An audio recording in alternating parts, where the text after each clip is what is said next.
Bueno, buenas tardes a todos y todas. Agradezco la invitación para poder participar en esta diplomatura de prevención de conductas antisociales y delictivas, al doctor Raúl Torre, que es el director del curso. Es para mí un gusto. Como les comentó Laura, yo soy psiquiatra forense, trabajo cotidianamente haciendo peritajes, evaluaciones, mayoritariamente en el ámbito del derecho penal.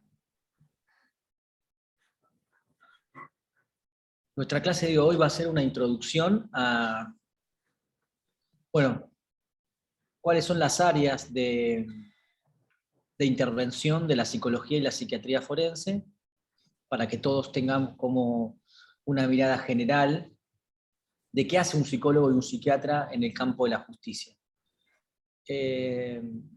No solamente voy a mostrarles qué es lo que hace un psicólogo y un psiquiatra en el ámbito de la justicia criminal, en el ámbito del derecho penal, sino también en otras áreas que son muy importantes y que en el último tiempo están teniendo mucha más visibilidad en la sociedad.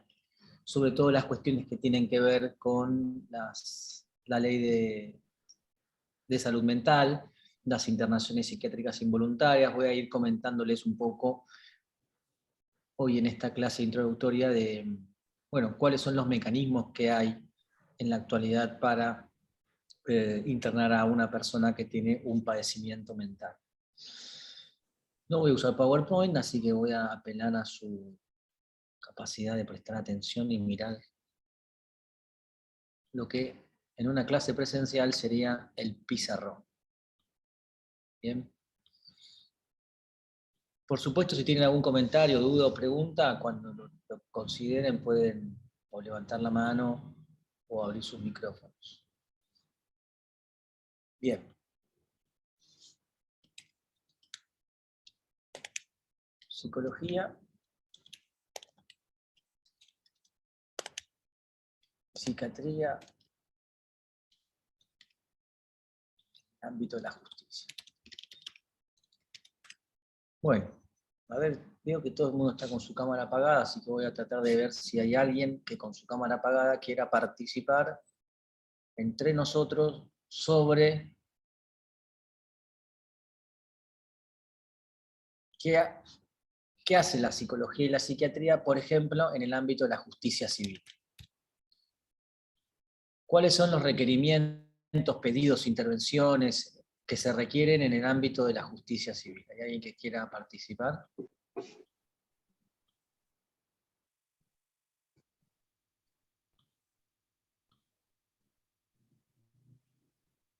No sé si... Yo veo que tienen sus micrófonos abiertos Mariano y Matilde. No sé si por error o porque quieren participar. Bien. Mariano, asumo que por ahí tampoco quiere participar. Por error no tengo, pero... Bien. Bueno. Lorena, a ver. ¿Qué hace un psicólogo y un Hola. psicólogo? Sí. Hola, buenas tardes. Supongo que tiene que ver con algún estudio donde determine qué grado de trastorno, padecimiento pueda tener una persona que esté judicializada por alguna acusación civil, no sé, de violencia en la vía pública. Y eso pueda servir como atenuante o no en algún caso de que llegue a tener pena. Bueno. ¿Viene por Gracias, ahí? Lorena. Un poco y un poco.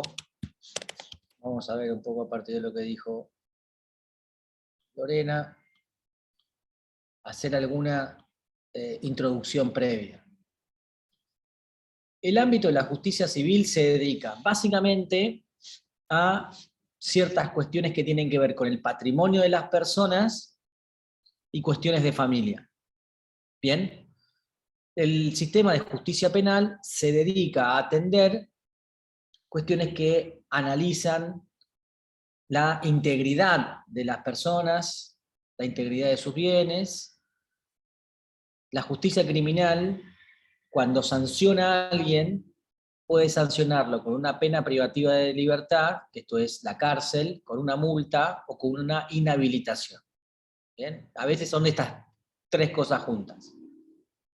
En el sistema civil, la justicia dirime conflictos que tienen que ver con el patrimonio de las personas o eventualmente con las situaciones relacionadas con el ámbito de la familia. Situaciones que tienen que ver con el patrimonio de las personas, y lo que a ustedes les va a sonar mucho más sencillamente, es, por ejemplo, accidentes o siniestros viales. En un siniestro vial hay dos partes, una que va a explicar de que estaba cruzando por la senda peatonal con su semáforo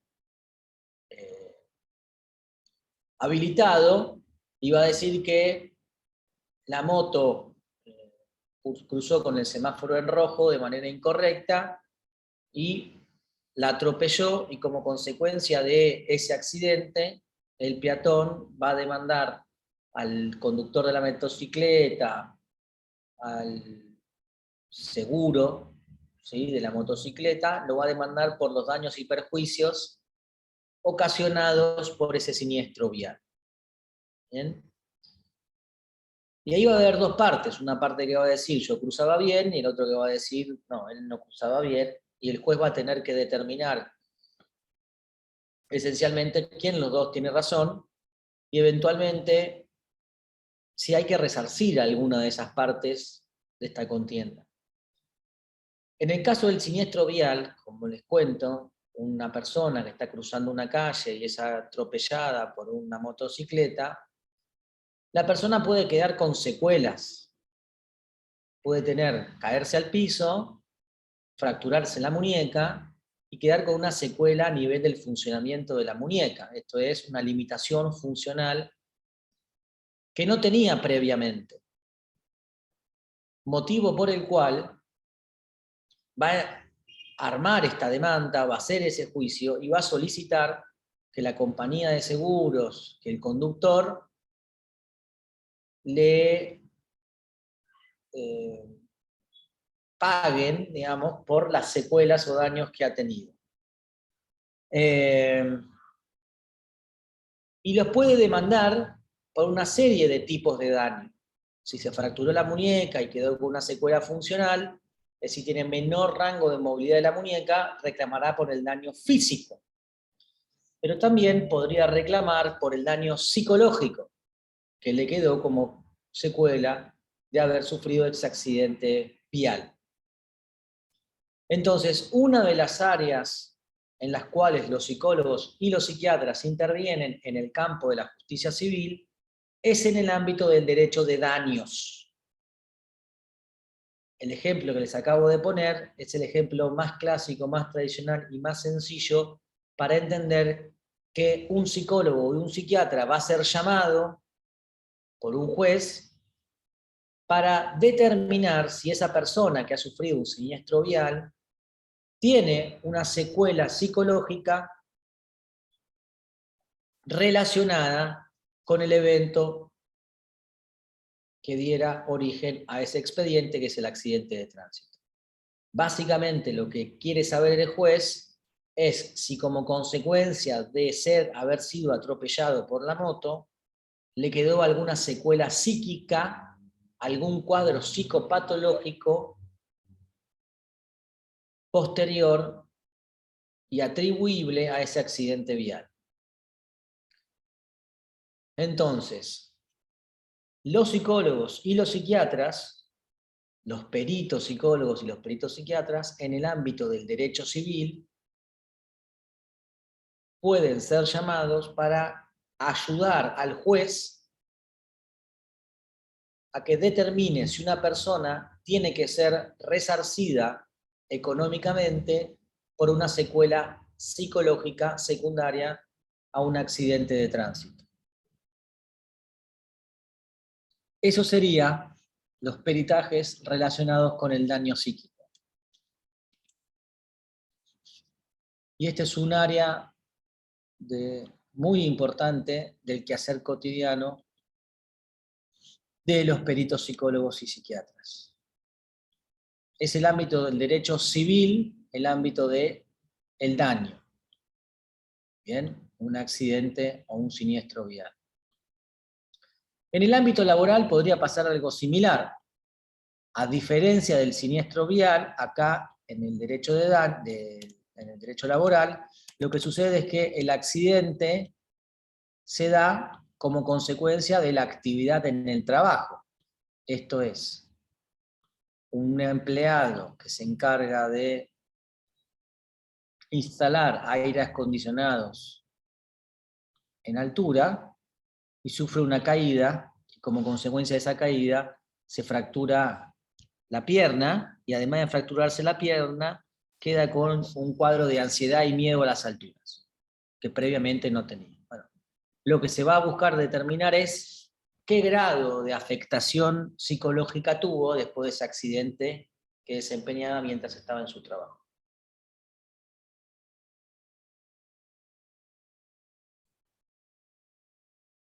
Les dije que el ámbito de la justicia civil también está involucrada en cuestiones que tienen que ver con el derecho de familia.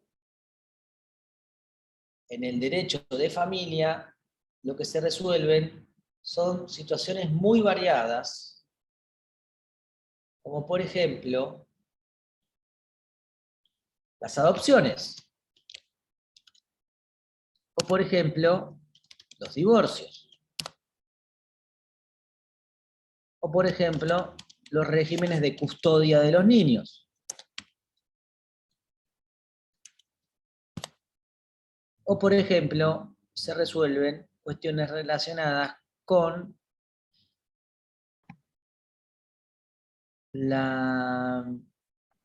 el control de las internaciones psiquiátricas.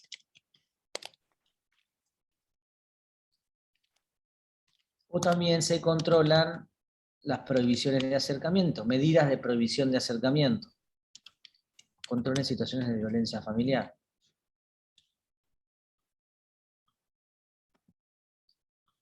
Toda esta área es un campo de intervención de la psicología y la psiquiatría forense. En el caso de adopciones, como ustedes conocen, tanto las evaluaciones a los niños, niñas que están por ser adoptados, como a las parejas o a los solicitantes que quieren ser adoptantes. En situaciones de divorcios conflictivos, son frecuentes las evaluaciones a ambos padres y también a los hijos para determinar el régimen de custodia de esos niños. Y ahí se solicitan evaluaciones psicológicas y eventualmente psiquiátricas. Con respecto a las internaciones, todas las internaciones involuntarias, todas las internaciones psiquiátricas involuntarias que se dan en Argentina tienen una serie de mecanismos de vigilancia o de salvaguarda para garantizar que se respeten los derechos de las personas que son internadas en contra de su voluntad.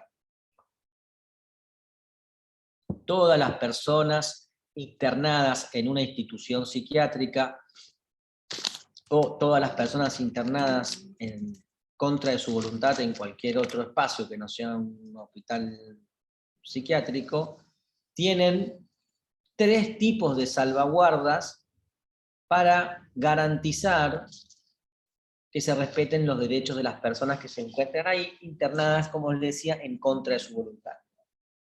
Una de las salvaguardas es que todas las internaciones psiquiátricas involuntarias tienen que ser controladas por un juez. Una persona que se interna en contra de su voluntad tiene un juzgado que controla su internación. Y ese juzgado va a recibir evaluaciones e informes periódicos de la institución, donde van a ir dando cuenta cuáles son las condiciones en la que está una persona que está internada en contra de su voluntad.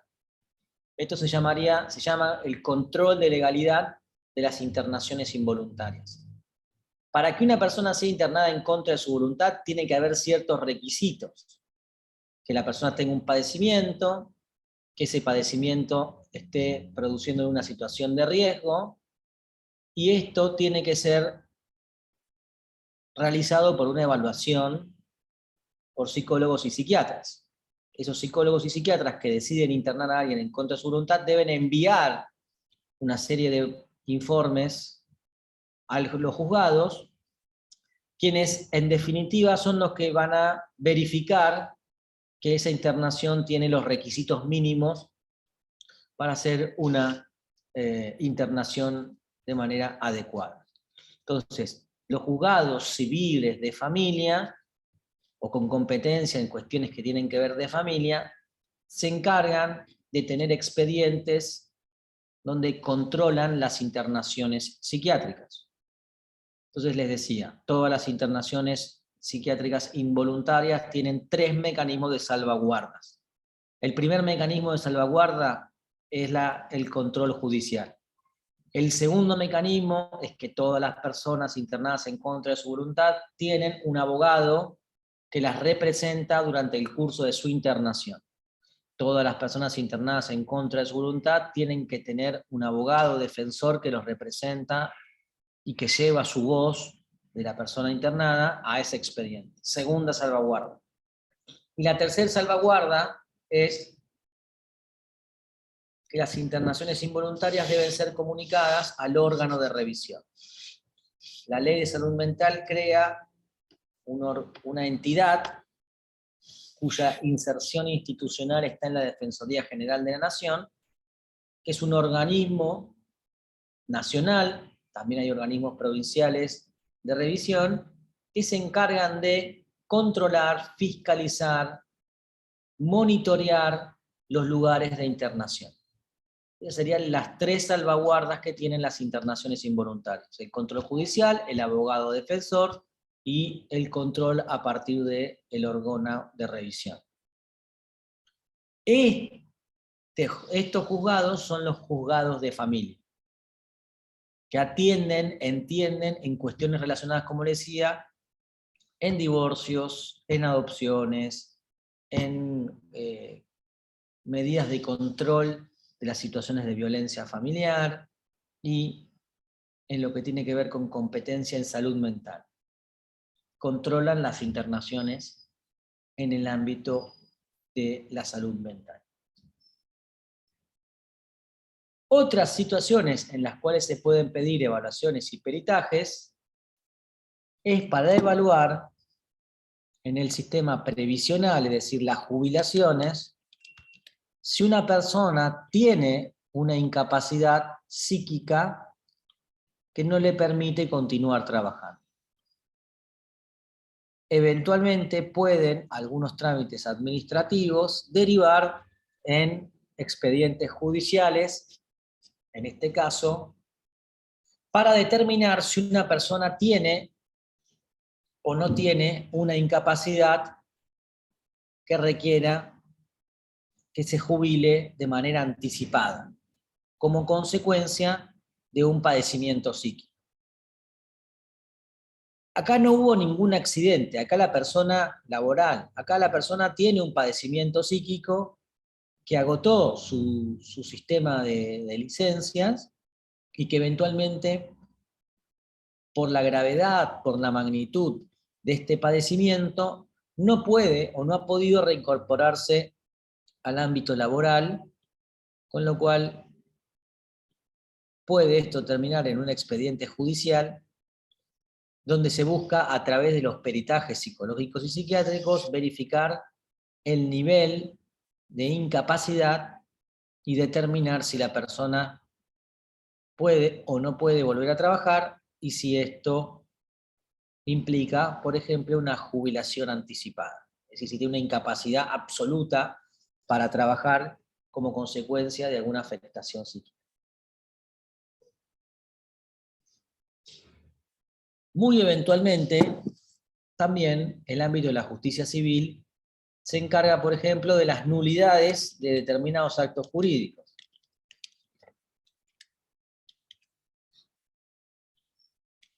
Por ejemplo, la nulidad de un documento como puede ser de valor jurídico, un contrato. Lo más frecuente que son nulidades de alguna venta de una casa o la nulidad de un testamento. Para que un acto jurídico sea válido, la persona tiene que tener la competencia suficiente como para comprender lo que está firmando y lo que está haciendo. Si la persona no goza de un discernimiento, no goza de intención, no goza de libertad por tener alguna afectación psíquica, ese acto jurídico, como por ejemplo la venta de una casa o la realización de un testamento, podría ser considerado nulo. Y el ámbito de la justicia civil se encarga, a través de evaluaciones, peritajes y otras medidas de prueba, de analizar casos como este, ¿no? Una persona que vendió su casa, pero que los familiares dicen que al momento de vender su casa, cuando firmaba, no estaba en condiciones mentales de comprender lo que estaba firmando. Con lo cual, si se puede demostrar de que esa persona tenía una afectación, un padecimiento, un deterioro, alguna demencia, o algún cuadro psicopatológico que no le permita comprender lo que estaba firmando, entonces ese acto puede ser potencialmente nulo. Y para eso se van a requerir y se van a solicitar evaluaciones y peritajes psiquiátricos y psicológicos. La psicología y la psiquiatría no solamente estudian los padecimientos mentales. La psiquiatría y la psicología estudian la cognición humana, los procesos psíquicos, el comportamiento, la conducta. Los psiquiatras y los psicólogos no solamente se dedican a evaluar personas que tienen padecimientos o enfermedades mentales, también se dedican a estudiar, como les decía, los procesos cognitivos, conductuales y emocionales. No solamente de aquellas personas que están enfermas, sino también en aquellas personas que no están enfermas. La psicología experimental estudia, por ejemplo, cómo las personas percibimos la información, cómo las personas pueden memorizar y recuperar los recuerdos. No solamente en personas que tienen alguna afectación cognitiva, sino también en personas normales. Y esto es muy importante para también entender de que la psicología y la psiquiatría en el ámbito de la justicia no solamente estudian las enfermedades o los padecimientos mentales y su relación con la justicia, sino también estudian otros fenómenos cognitivos, estudian la conducta, el comportamiento y las emociones. Pero no solamente desde el lado de la patología o la enfermedad, sino también desde el mecanismo normal, para poder ilustrar cuáles son aquellas variables que, por ejemplo, pueden afectar un recuerdo.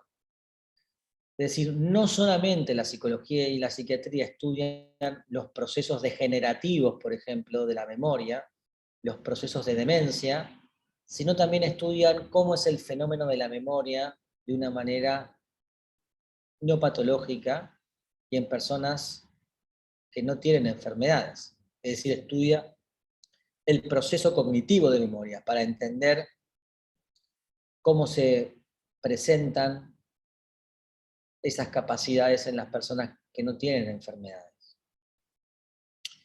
Bien, ¿alguna pregunta con esto del ámbito civil?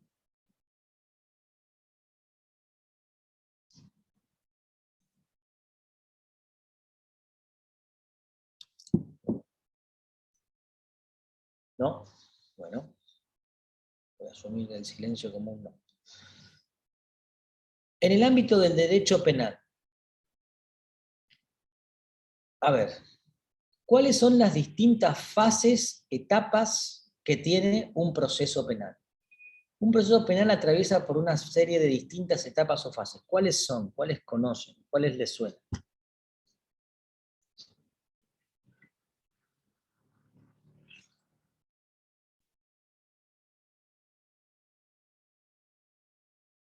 ¿Cuáles son las distintas etapas y fases de un proceso penal? ¿Cuál es la primera etapa?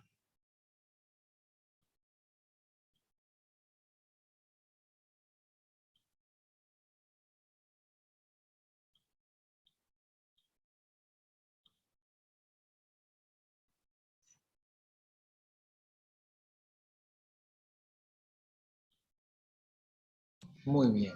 A ver, la primera etapa, como dice Lorena, es la investigación y la intervención del personal policial. Bueno, el personal policial, ¿a quién le remite? El personal policial detecta la comisión de un supuesto delito en flagrancia. ¿Con quién se comunica?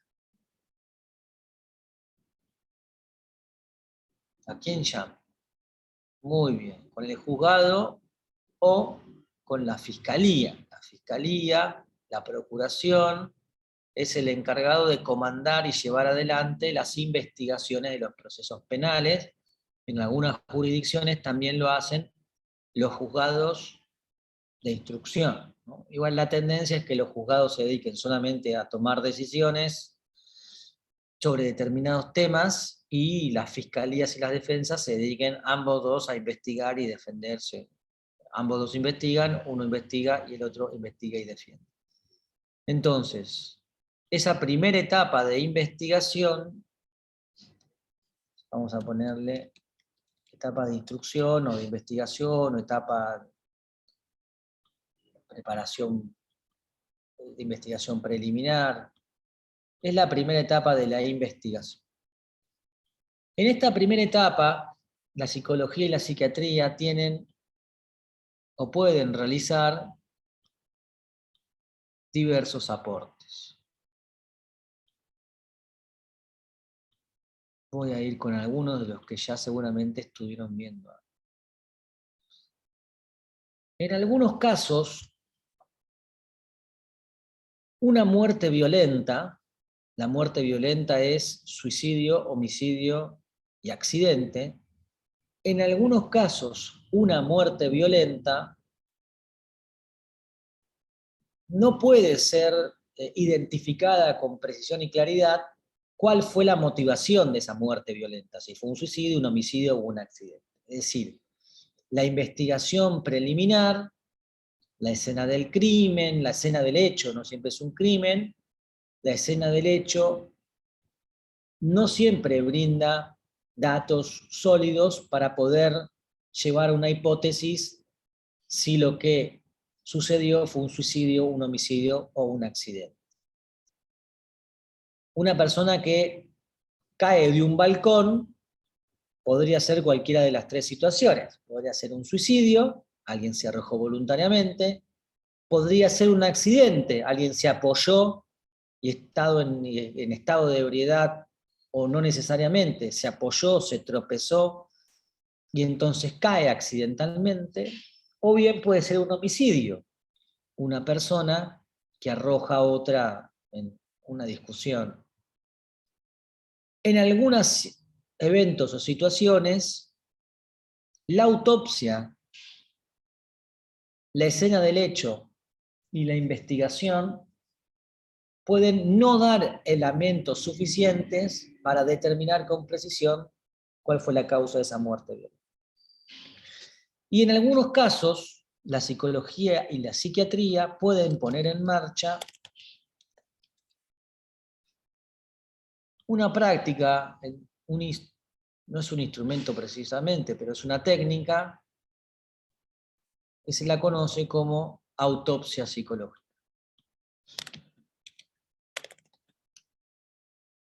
La autopsia psicológica no es como la autopsia médico-legal que se hace en una morgue, ¿sí? La autopsia psicológica no es ir a peritar el cuerpo de la persona. La autopsia psicológica lo que va a buscar determinar es cuál era el estado mental previo el momento, los días, las semanas previas a esa muerte de causa violenta. Y para ello se va a servir una serie de elementos,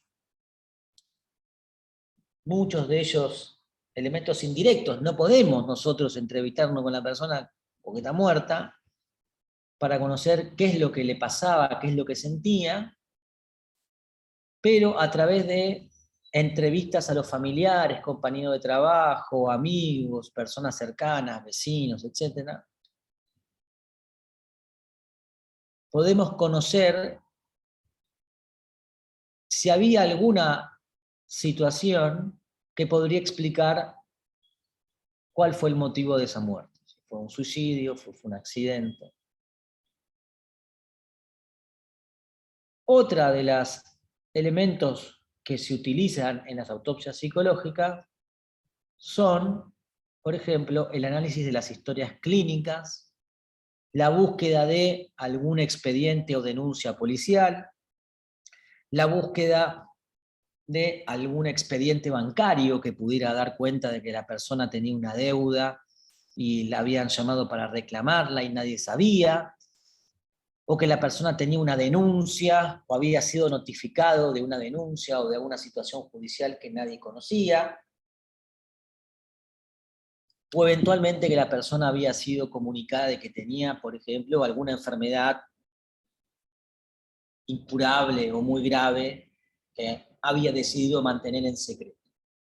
Entonces, la autopsia psicológica lo que busca a través de un mecanismo indirecto es determinar cuáles pudieron haber sido eventualmente las motivaciones o las circunstancias que rodearon a esa muerte de causa violenta. Recuerden, muerte de causa violenta, suicidio, homicidio o accidente. No se aplica en todos los casos, en la gran mayoría de los casos, uno a través del análisis de la escena del hecho y de declaraciones testimoniales tiene indicadores sólidos para poder volcarse hacia si esto fue un suicidio, un homicidio, un accidente. En algunas situaciones excepcionales es posible solicitar medidas como la práctica de la autopsia psicológica, que tiene sus limitaciones, como se imaginarán. Digo, las entrevistas a los familiares, amigos, vecinos, tienen que ser tomadas con cierta cautela. Todas las personas que están alrededor de alguien que falleció de manera abrupta, inesperada, suelen analizar la información después de que sucedió el evento de una manera distinta a lo que lo habían analizado previamente, ¿no? Entonces, muchas veces dicen, reconfigurar la perspectiva de algunos dichos, comentarios que resultaban neutros o banales, que después son reconfigurados o reanalizados por la persona, ¿no? Dice, no, un día me dijo, vos vas a estar bien, ya nos vamos a encontrar en algún momento, en algún otro lado. Entonces, yo pienso que me lo dijo eso porque estaba pensando en suicidarse. Esto tiene que ser algo que los investigadores tengan en cuenta, de que las personas, después de que alguien de su círculo íntimo fallece, se muere de manera abrupta e inesperada, suelen tratar de entender o de buscar explicaciones, y esas búsquedas de explicaciones no necesariamente están de la mano de dar una atribución causal directa entre si esto fue un suicidio o si pudo ser un accidente. Para la autopsia psicológica, los psicólogos, los psiquiatras también trabajan, colaboran de manera simultánea con otros profesionales de las ciencias forenses, especialmente aquellos dedicados al estudio de la escena del hecho. Es decir, que cuando hay la investigación de una muerte violenta, eventualmente puede ser necesaria la participación de un psicólogo o de un psiquiatra en la práctica de una autopsia psicológica. Para que les suene, la autopsia psicológica se utilizó en un caso de gran repercusión mediática que es el caso Nisman, por ejemplo.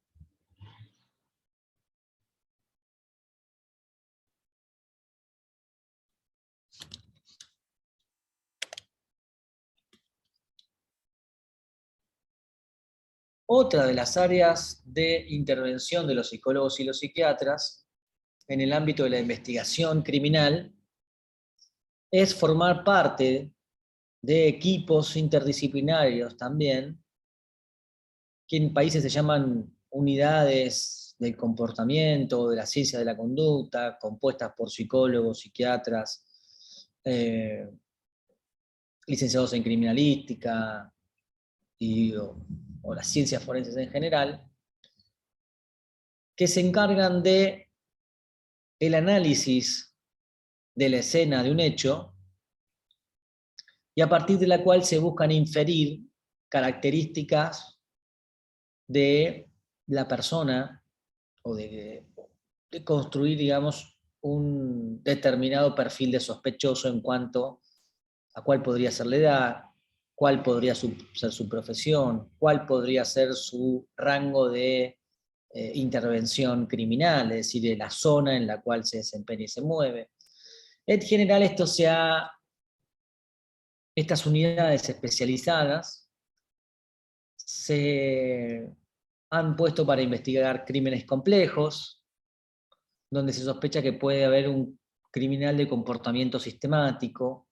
Esto es que comete una serie de hechos que tienen características comunes y se relacionan entre sí, y a partir de la cual se sospecha que puede ser una sola persona, pero no se tiene un sospechoso identificado.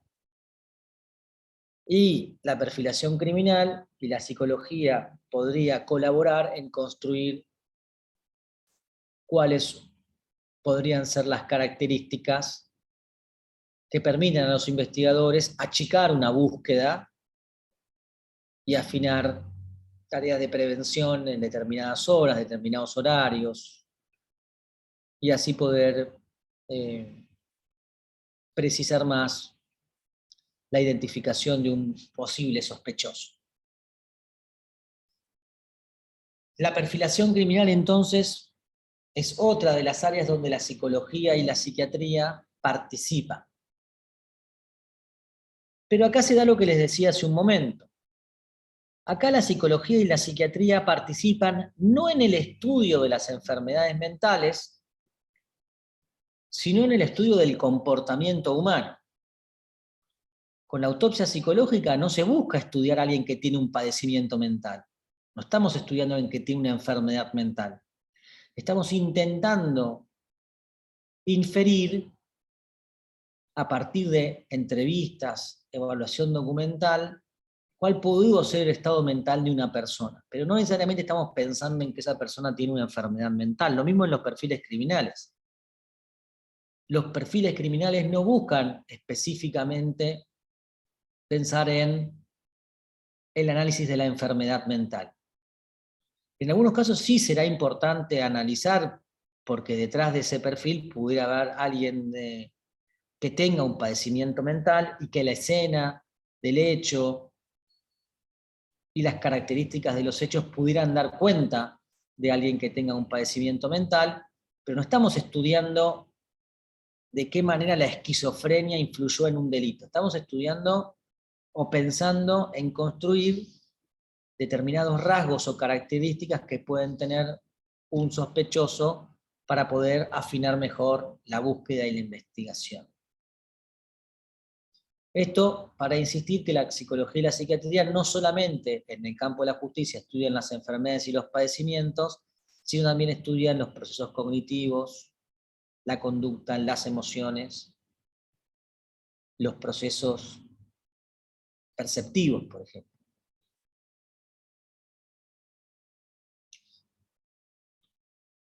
Otra de las áreas de investigación en las que la psicología y la psiquiatría pueden participar es en el análisis de los testimonios. Y ahí, donde la mayoría de ustedes esto les va a sonar fácilmente, es en el caso de menores, niños, niñas, que son víctimas y que van a volcar su testimonio a partir de un dispositivo llevado adelante por un psicólogo, que es la cámara Gesell. La cámara de Gesell es un dispositivo intermediado por un especialista en salud mental, ¿sí?, a partir del cual un niño, una niña, un adolescente puede brindar su testimonio. Pero lo que hay ahí en ese momento, en definitiva, es una prueba testimonial, no es un análisis de las facultades mentales. Lo que hace el psicólogo es intermediar para que ese niño o niña pueda llevar adelante un testimonio de una manera adaptada, propia a su etapa evolutiva. Los psicólogos que intervienen en esas etapas son especialistas en niñez, en infancia, y también en conocer con precisión cuáles son los mecanismos que se ponen en marcha cuando una persona brinda, o un niño brinda y da un testimonio. Esto se conoce como una rama de la psicología experimental, que es la psicología del testimonio. La psicología del testimonio no es una psicología que estudia de vuelta los padecimientos o las enfermedades mentales. La psicología del testimonio es una rama de la psicología que estudia los procesos cognitivos de percepción y memoria. De qué manera las personas recuperan los recuerdos y qué factores pueden influenciar esos recuerdos. Hasta hace no mucho tiempo, el sistema judicial, y todavía a veces esto en algunos lugares sigue siendo así, el sistema judicial tenía el mito de que la memoria funcionaba como una cámara de video. Es decir, que los seres humanos podíamos, con esfuerzo, recordar con precisión y exactitud determinado hecho sucedido en un momento determinado. Y que podíamos tiempo después, meses, años después, recuperar de manera fidedigna, exacta, ese evento del cual nosotros participamos. Es decir, que la idea era que nuestra memoria funcionaría como una cámara de video.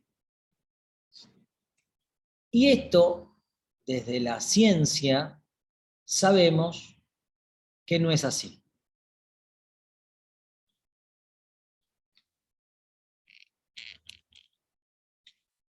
Sabemos que nuestra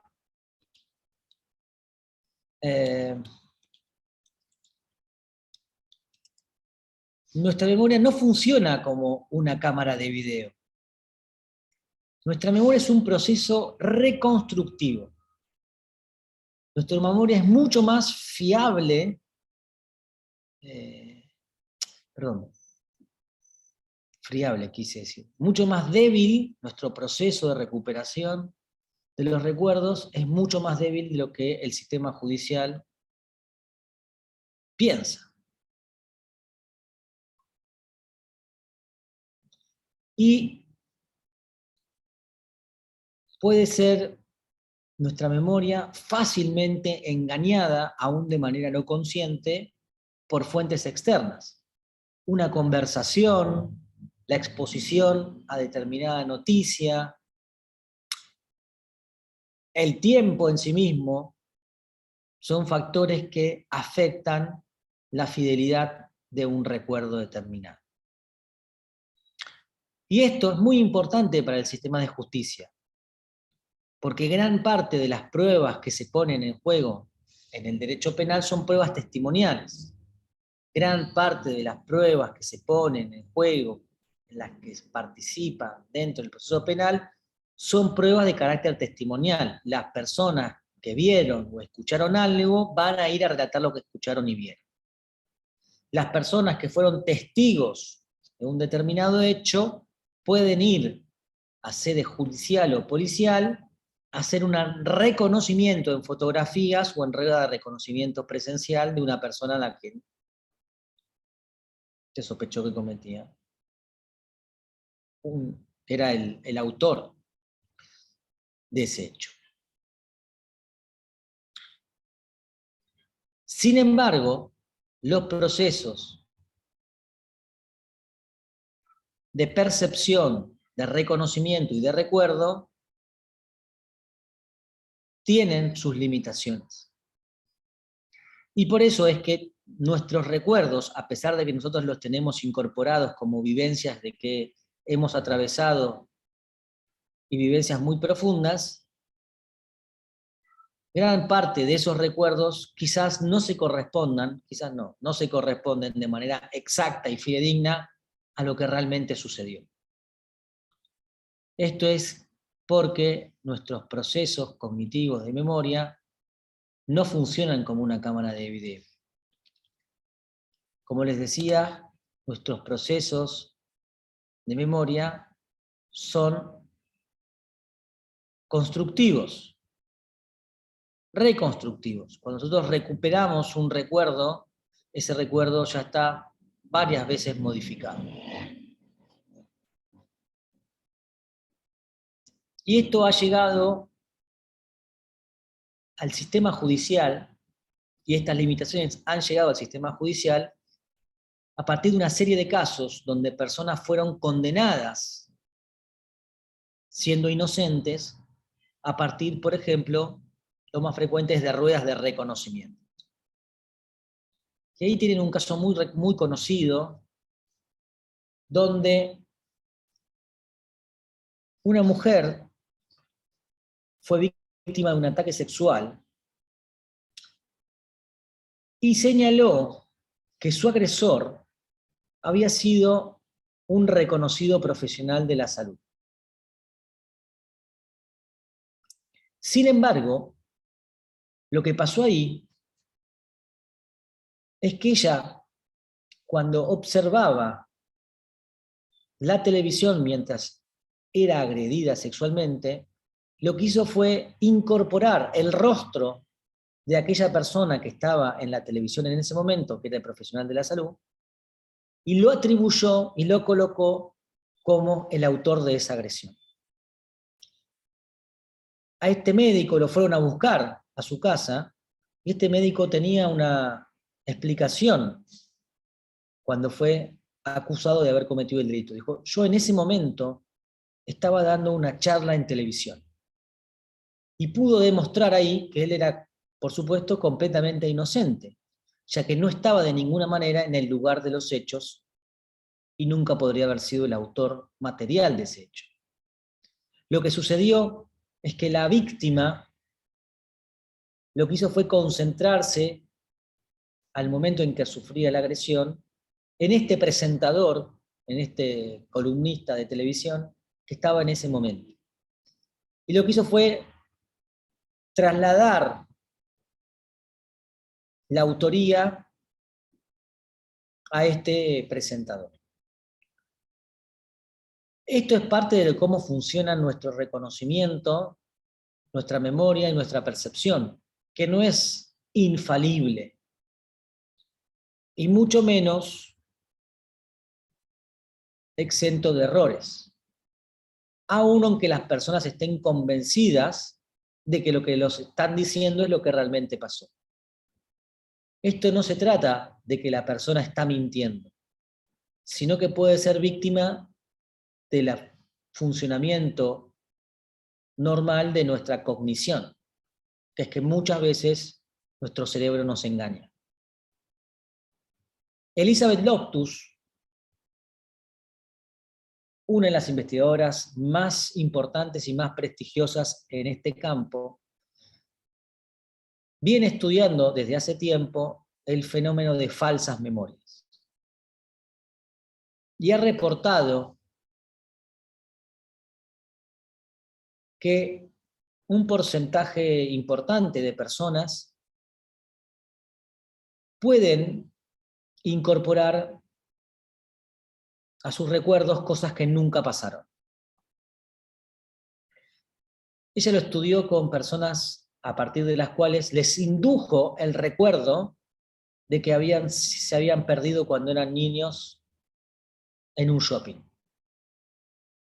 Y un porcentaje, como les decía, no despreciable, más o menos un 15, un 20% de los sujetos de investigación, dijeron haber recordado y además dijeron cómo se sentían en el momento en que se habían perdido en un shopping, en que sus padres los habían olvidado en el shopping, cuando eso en realidad nunca había sucedido. Nosotros podemos ser víctimas de nuestro propio funcionamiento cognitivo, que es que podemos tener recuerdos falsos. Y esto no forma parte de una enfermedad, de una patología o de una alteración mental. Es parte de cómo funciona nuestra cognición, nuestra memoria, nuestra capacidad para recuperar los recuerdos. Que no es una máquina de video, sino, como les dije, es un proceso reconstructivo que puede estar influenciado por situaciones externas, como les decía, por ejemplo, la manera de preguntar. Elizabeth Loftus tiene otra investigación donde mostró de que, dependiendo de la forma en que se preguntara, las personas tenían... Se les pidió a un grupo de personas que dividió en 3 grupos que estimaran la velocidad en la que había colisionado. Una foto de 2 autos que habían chocado, iban los autos cuando chocaron, a otro le preguntaron a qué velocidad iban los autos cuando estallaron, los autos cuando se tocaron. Los 3 grupos estimaban velocidades distintas solamente a partir de la diferencia que había en la pregunta y lo que se utilizaba como pregunta. Aquellos que se les habían preguntado a qué velocidad los autos iban cuando se estrellaron entre sí, estimaban velocidades más altas que aquellas preguntas que implicaban que los autos se habían tocado entre sí. Y esto es muy importante para todos los que trabajan en el ámbito policial, a las víctimas, porque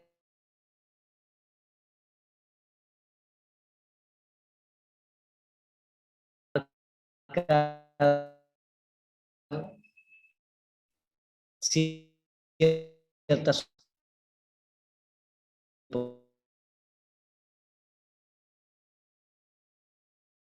Entonces, dentro del ámbito de la primera tiene esas variantes. Una es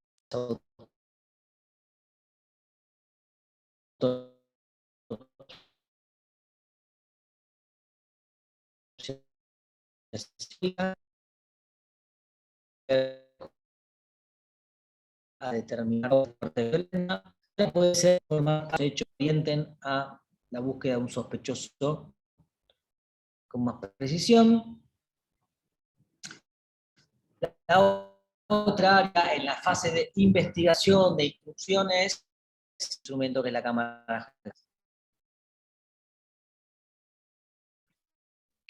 La cámara GES es un dispositivo, probablemente ustedes conozcan, a partir de donde se videograba la entrevista y donde las personas están de otro lado de un vidrio, están del otro lado de un vidrio y que pueden realizar sus preguntas, el juez, la fiscalía, la defensa, las partes, pueden realizar sus preguntas a través del psicólogo o la psicóloga que lleva adelante esa declaración testimonial. Después de eso, esa declaración testimonial va a ser analizada por este experto en psicología del testimonio, que va a dar indicadores de credibilidad del testimonio.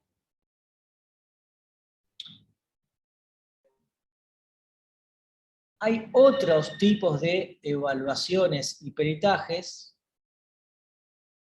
que se realizan con suma frecuencia en el ámbito de la investigación. Son los peritajes y las evaluaciones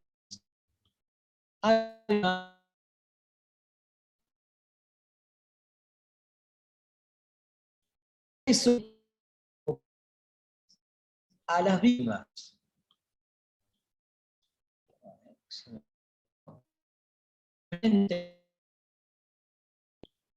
Dos puntos o dos preguntas son las que suelen hacer con frecuencia.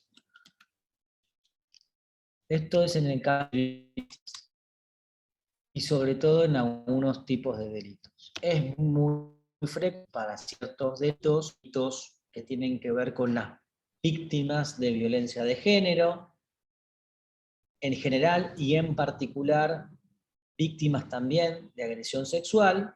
Es muy frecuente que se soliciten a las víctimas peritajes psicológicos tendientes a determinar si esa persona que denunció haber sido víctima de este delito, violencia o un ataque sexual, tiene alguna afectación psicológica que sea compatible con el delito que se está investigando.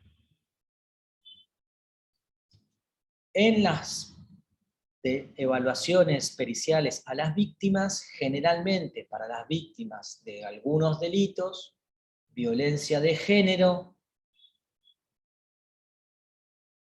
o agresiones sexuales, es muy frecuente que en la etapa de investigación de instrucción se periten, se evalúen a las víctimas, con dos objetivos. Una, evaluar si esta persona que realizó esta denuncia tiene un cuadro psicológico, alguna alteración psicológica compatible con, por ejemplo, haber sido víctima de violencia de género, o por ejemplo, con haber sido víctima de un ataque sexual. Y la otra pericia relacionada con las víctimas, en este caso adultas, tiene que ver con el análisis del testimonio.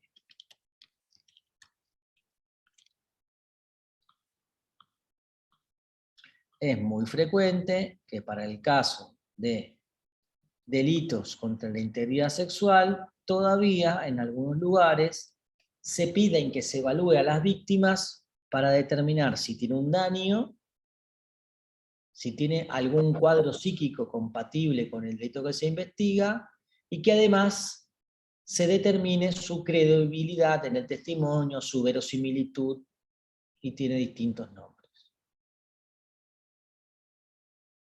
Esto en algunos ámbitos de la justicia de la provincia, o de la justicia de la nación, o donde estén, es muy frecuente. Evaluaciones o peritajes a víctimas para evaluar si tienen alguna afectación compatible con el delito que se investiga, y por el otro lado se determine la credibilidad, la verosimilitud del testimonio. Con esto yo solamente estoy haciendo un análisis, ningún análisis, estoy haciendo una descripción de cuáles son las diversas áreas de inserción de la psicología o de la psiquiatría en el campo de la justicia. No les estoy señalando si esto está bien, si está mal, qué limitaciones tiene.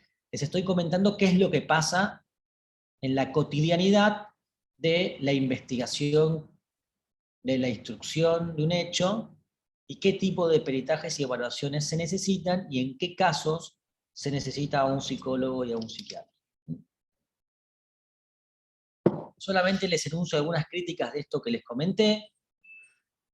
Las evaluaciones a víctimas en el caso de mujeres, víctimas de violencia de género, violencia sexual, las críticas son de que este tipo de evaluaciones solamente operan para determinadas víctimas y determinados delitos, que nadie va a pedir un análisis de la credibilidad del testimonio en alguien que denuncia un hurto, o en alguien que denuncia un robo, que nadie busca acreditar la participación o la realización de determinado hecho a partir de una pericia psicológica de robo. Entonces, la crítica es que este tipo de pericias lo que hacen es volver a generar un daño en alguien que está denunciando una situación de violencia de género o un ataque sexual. O sea, vuelve a lo que se llama la revictimización, o la victimización secundaria.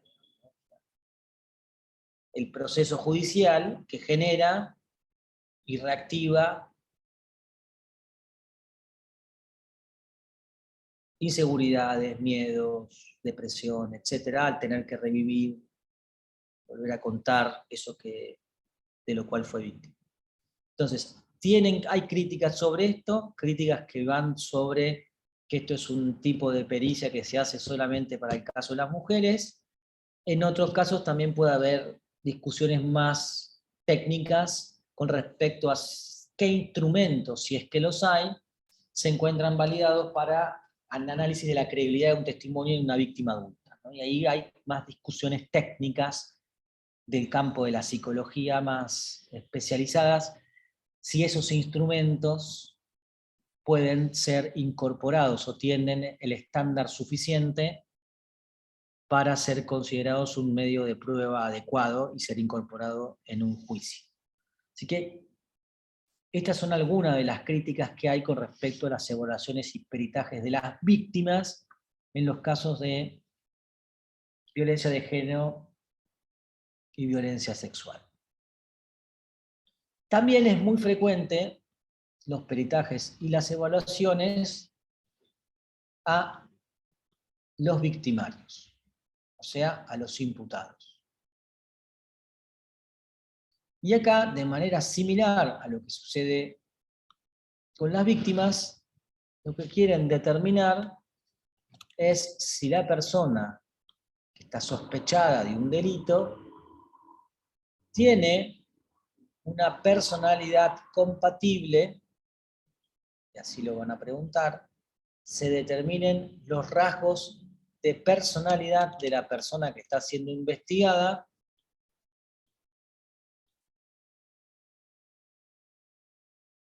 para conocer si esos rasgos de personalidad son compatibles con el delito del que se lo acusa.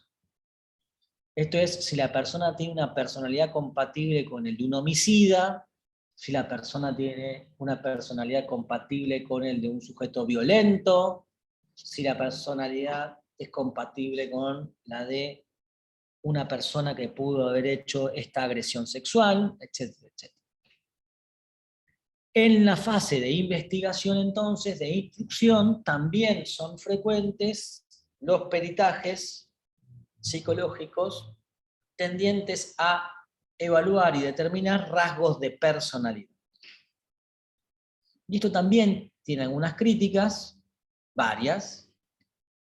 La central es que, si bien el derecho penal juzga personas, la juzga a través de sus actos, no de lo que son. Entonces, lo que le interesa al derecho penal, le interesaría es la conducta, saber si la persona hizo o no hizo eso, no las características o rasgos de personalidad de esa persona, porque lo que condena nuestro sistema penal no es una forma de ser, sino es haber hecho algo que va en contra o que tiene una sanción penal, ¿sí? Entonces, el primer punto es que las personalidades, las características para el derecho penal de personalidad de alguien, los rasgos de personalidad de alguien, no serían conducentes para demostrar su participación en el hecho. Y que además esto podría correr el riesgo de que se esté condenando o juzgando a alguien por lo que es y no por lo que hizo. Y después la otra discusión es que no hay personalidades o rasgos de personalidad que hagan determinada conducta y solamente eso.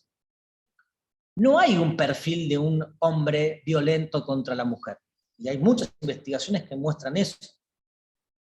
Los varones que cometen distintas formas de violencia contra la mujer son hombres comunes y corrientes. No tienen rasgos de personalidad identificables que los diferencia de otros varones.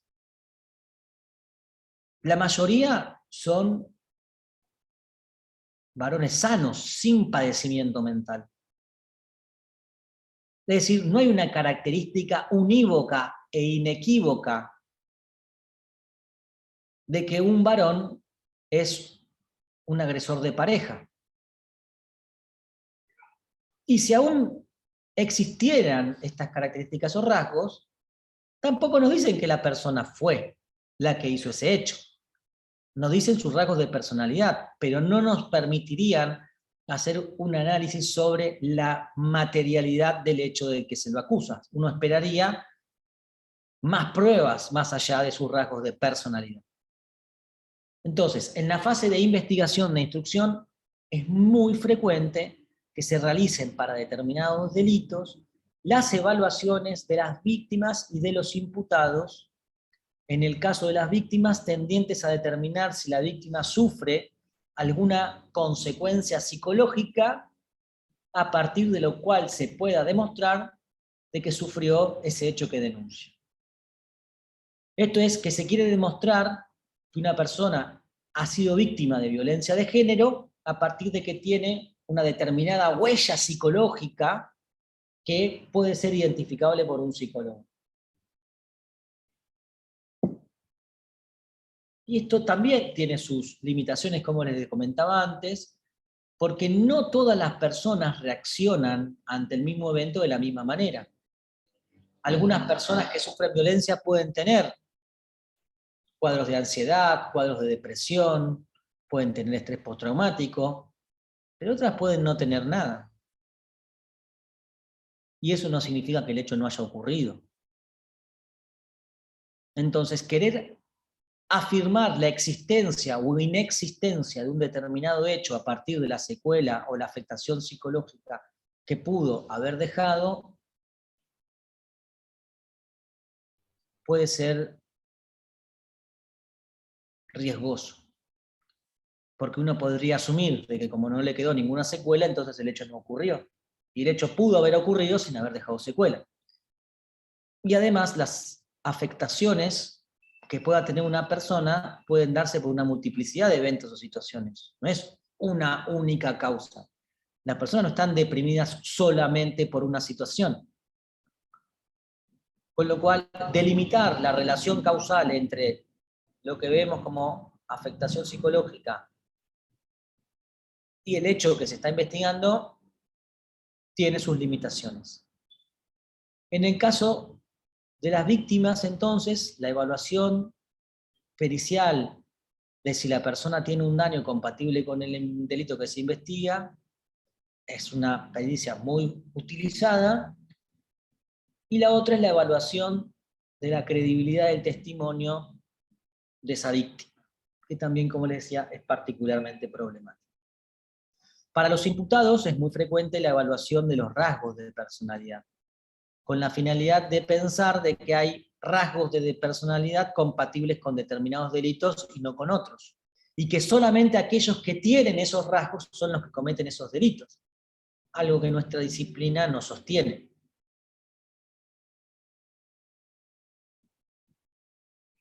Estas son entonces las distintas áreas de intervención de la psicología y de la psiquiatría en el campo del derecho penal, en la primera etapa de este proceso penal, que es la etapa de instrucción, la etapa de investigación.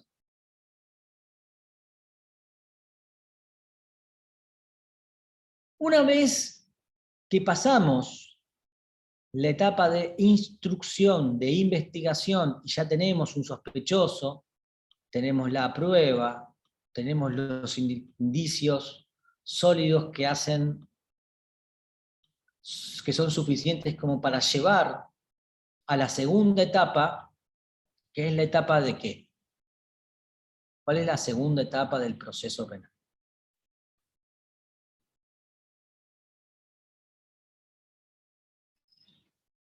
¿Cuál es la segunda etapa? La primera es la de investigación o la instrucción, y la segunda, ¿cuál es? Una vez que se recolectaron las pruebas, si hay indicios suficientes, ¿para qué cosa? ¿A dónde se pasa? Se termina la investigación. Cuando se termina, ¿a dónde va?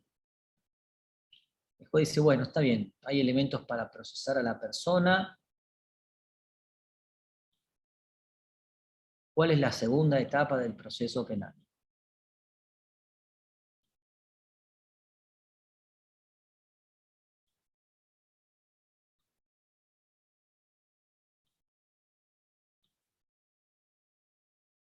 Muy bien, Lorena, dice el fiscal de acusación. ¿Y en eso qué se dirime en la segunda etapa? El que acusa. A ver. ¿Qué se resuelve ahí, en la segunda etapa? Muy bien. En la segunda etapa, como dice Lorena, lo que se resuelve es si la persona es culpable o no es culpable. Bien, esa sería la fase de juicio. Hoy en nuestros países los juicios son juicios orales, en algunos lugares los juicios son por jurados eventualmente, es decir, que se resuelven a través de jurados, que son un grupo de personas que no son expertas en derecho, que se van a reunir, van a escuchar las pruebas, van a escuchar a las partes y van a determinar si la persona es culpable o no.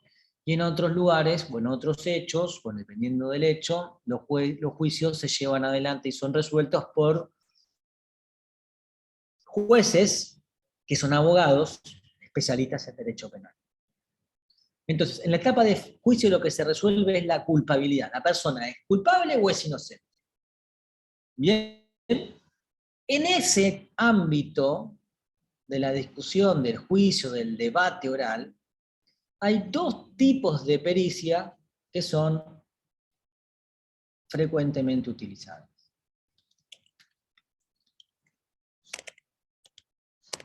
Que son la capacidad para estar en juicio, una, o la capacidad para estar en proceso, que lo que busca determinar es si la persona que está siendo acusada de un delito tiene las competencias psíquicas, cognitivas, las habilidades suficientes como para, o sea, sus facultades mentales están lo suficientemente compensadas como para comprender que está siendo acusada de un delito y para poder participar activamente en la construcción de su defensa. Lo que busca la capacidad para estar en juicio, en otros lugares se llama capacidad para declarar, capacidad para estar en proceso, lo que busca identificar es que la persona pueda comprender que está siendo acusada de un delito, que pueda comprender las pruebas en su contra, que pueda comunicarse de manera eficiente con su abogado defensor y que pueda construir en conjunto con su abogado su defensa. La raíz, el fundamento central de este instituto procesal, que es la capacidad para estar en juicio, capacidad para declarar, capacidad para estar en proceso, la base central, el derecho esencial de esto es el derecho humano que tienen todas las personas acusadas de un delito de acceder a un juicio justo. Si la persona no se puede comunicar con su abogado, si la persona no comprende de qué se trata el proceso penal, si la persona está en coma, ¿sí?, entonces no podrá construir y participar de ese debate o de ese juicio.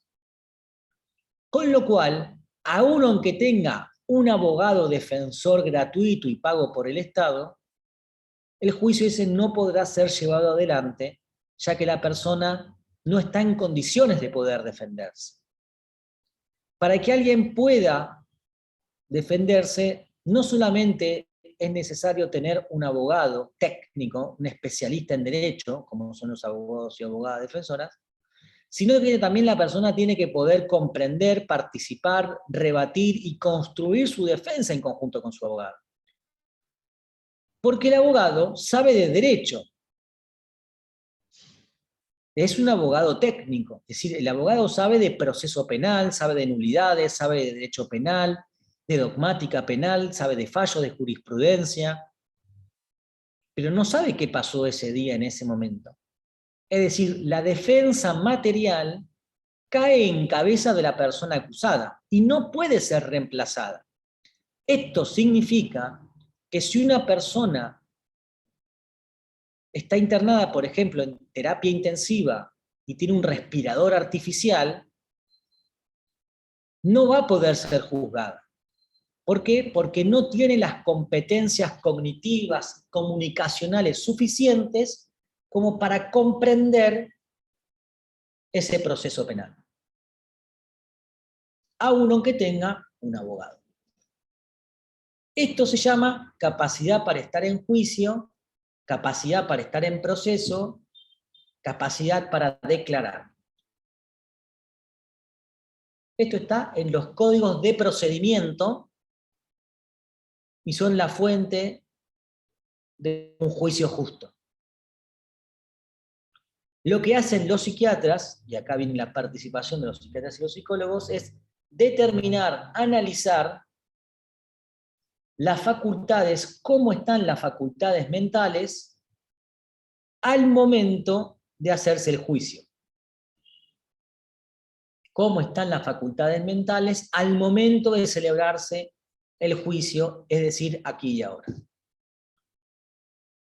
Y esto lo queremos diferenciar de lo que es la imputabilidad.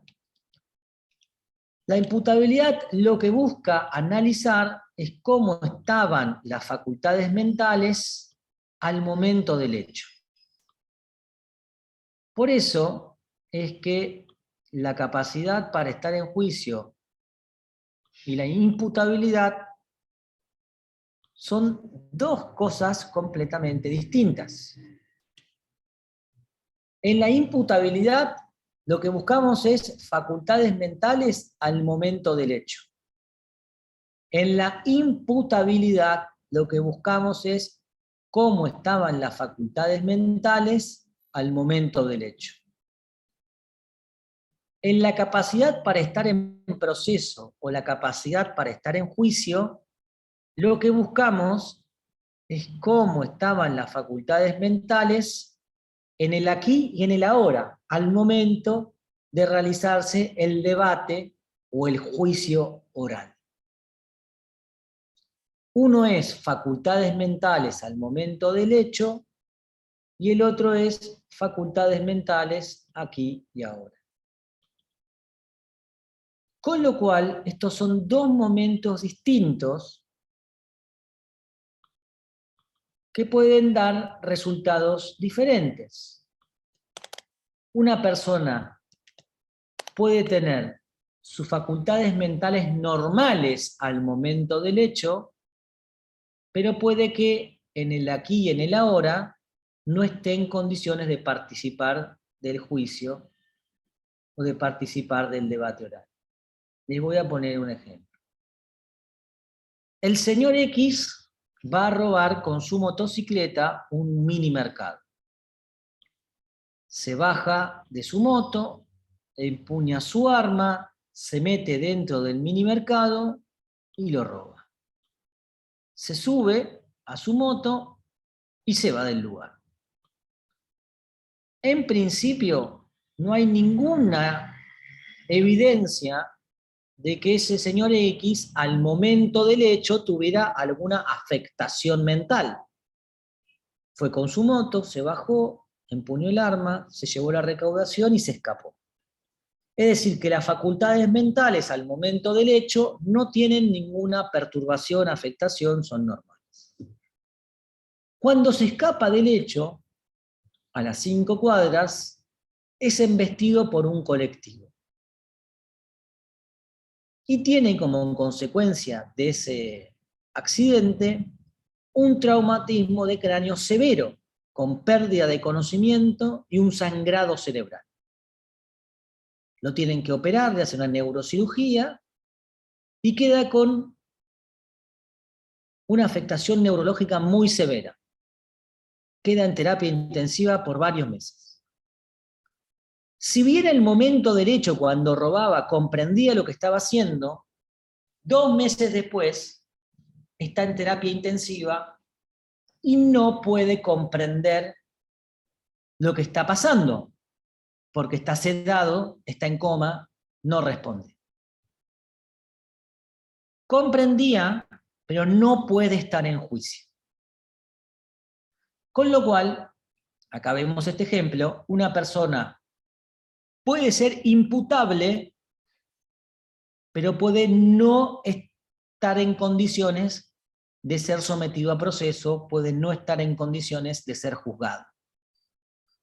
Una cosa es las facultades mentales al momento del hecho, y otra es las facultades mentales en el momento en que se va a hacer el juicio o en el momento en que se va a celebrar una audiencia de declaración indagatoria o algún acto procesal que requiera la participación del sujeto. Una cosa es facultades mentales al momento del hecho, imputabilidad, y otra cosa es facultades mentales para poder defenderse en el aquí y en el ahora. Y como les decía, esto no son necesariamente los mismos resultados. No es que las personas imputables todas pueden ser juzgadas o que los inimputables no pueden ser juzgados. Va a depender de cada situación y de cada cuadro. Como les comenté, en este ejemplo de que la persona va a robar con su moto, comprende, pero hoy, como consecuencia de este traumatismo severo de cráneo, no puede ser juzgado porque no puede comunicarse con su abogado, ya que está en coma. Esto para muchos, que los que no están cotidianamente y no provienen del campo del derecho, pueden ver la situación como algo injusto, ¿no?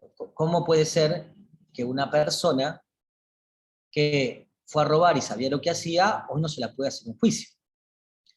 La garantía esencial de esto, como les decía, es el debido proceso, y el debido proceso está anclado en un juicio justo. Que es que la persona pueda participar de ese debate, pueda presentar sus propias pruebas. Y se los anclo con lo que les decía antes. Si ustedes revisan el proyecto Inocencia, el proyecto Inocencia es una iniciativa que surgió en Estados Unidos que permitió excluir a 300 personas que habían sido condenadas siendo inocentes. Más de 300 personas en el sistema legal americano fueron condenadas erróneamente siendo inocentes. Van a poder pensar esto, que el sistema de justicia no es una ciencia exacta, ¿no? No es una máquina infalible y exenta de errores. Por eso es que es muy importante robustecer los sistemas de control sobre las pruebas que se incorporan y también garantías que tengan las personas que son acusadas, ya que el sistema judicial, al ser comandado por personas, puede también cometer errores. Algunas de esas 300 personas fueron condenadas en el proyecto Inocencia a pena de muerte. Es decir, que los errores en la justicia en algunos países pueden pagarse hasta con la vida o décadas de encierro en sujetos que no cometieron ningún delito. El caso que yo les propuse de aquella persona que fue a robar es lo suficientemente obvio como para que todo el mundo tenga una sensación de cierta injusticia, ¿no? De, bueno, pero fue a robar, sabía lo que hacía. Pero no siempre las cosas son tan precisas y tan claras. Y es ahí donde el sistema debe fortalecerse. Y una de esas fortalezas es que la garantía de que la persona pueda participar del juicio y pueda presentar sus propias pruebas. Es decir, que pueda eventualmente decir al abogado defensor que solicite, no sé, que diga, bueno, yo ese día no estaba ahí donde ellos dicen, yo estaba en otro lugar y puedo acreditarlo porque fui a hacer una compra en el supermercado y entonces quiero pedir las cámaras del supermercado. Nada de esto podría hacerse si la persona está en coma. La persona no tendría la posibilidad de rebatir a los testigos y rebatir la prueba en su contra si no puede participar del proceso porque no se puede comunicar. Y esa es la explicación de por qué nuestros sistemas legales tienen previstos la suspensión del juicio para aquellas personas que tienen alguna afectación, algún padecimiento que nos le permiten comprender o que no le permiten comunicarse con su abogado, no le permiten comprender la dinámica, o tienen alteraciones cognitivas severas que afectan su memoria y su concentración y no van a poder seguir de manera adecuada el juicio. Para los casos de que alguien no tenga esta capacidad para poder defenderse, los sistemas procesales prevén la suspensión del juicio. No es que la persona se la libera y le dicen, bueno, usted es inocente. Lo que van a decir es que hay que suspender ese proceso por un plazo determinado hasta que la persona se recupere o recupere sus funciones cognitivas o su salud mental. Se va a suspender el proceso para esa persona. Esto significa que si fueron 4 personas a robar, solamente se va a suspender para el único que tiene un padecimiento o una afectación mental y que no puede comprender. Para los otros 3 el proceso va a seguir de manera normal. De vuelta, lo que se hace es suspender el proceso por un tiempo determinado y se van a hacer evaluaciones y peritajes periódicamente para ir conociendo cómo avanza el estado mental y si la persona mejoró. Donde no hay una solución clara es en aquellos cuadros o situaciones o eventos en los cuales no solamente que la persona no mejora, sino que empeora su estado de salud mental y sus capacidades cognitivas se deterioran cada vez más. Bueno, no hay una alternativa prevista por los códigos de procedimiento de qué hacer cuando una persona pasó 4 años con el proceso suspendido, porque tiene un deterioro cognitivo que va avanzando y se va deteriorando cada vez. Bueno, para eso no hay eventualmente respuestas ya prefijadas. Entonces, en la fase de juicio, donde se va a discutir si la persona es culpable o no, los 2 peritajes más frecuentemente utilizados son los peritajes tendientes a determinar las facultades mentales para poder defenderse, capacidad para estar en juicio, y el otro, las facultades mentales al momento del hecho, que es la imputabilidad. Algo de esto es lo que había dicho Lorena, ¿no?, en la primera intervención. Bueno, ver si la persona pudo haber tenido algún padecimiento, alguna afectación psíquica que pudiera haber influido en el hecho y que podría haber condicionado la capacidad que tuviera para comprender lo que estaba haciendo. Eso, facultades mentales al momento del hecho, es imputabilidad.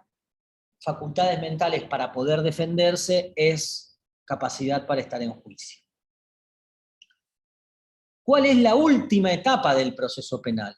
Vamos a llegar ahora a la culpabilidad. Dicen, bueno, esta persona es penalmente responsable de este hecho determinado. ¿Cuál es la próxima fase para las personas que son consideradas penalmente responsables? ¿Qué etapa es la que sigue? Claro, ahí pregunta Lorena, eso sería para determinar la inimputabilidad. La inimputabilidad lo que busca es facultades mentales al momento del hecho. Si la persona tuvo o no alguna afectación que le impidió comprender o que le impidió dirigir sus acciones. Eso es el análisis de la imputabilidad, facultades mentales al momento del hecho. Capacidad para estar en juicio, capacidad para declarar o capacidad para defenderse, facultades mentales aquí y ahora. Y como les decía, son 2 momentos distintos.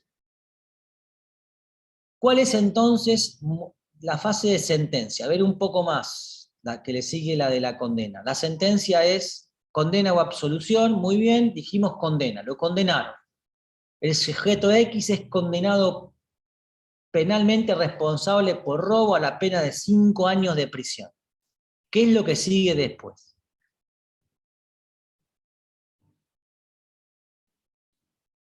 Lo condenaron a la pena de prisión a 5 años. ¿Qué etapa del proceso penal es la que le sigue? A ver, si a alguien le suena.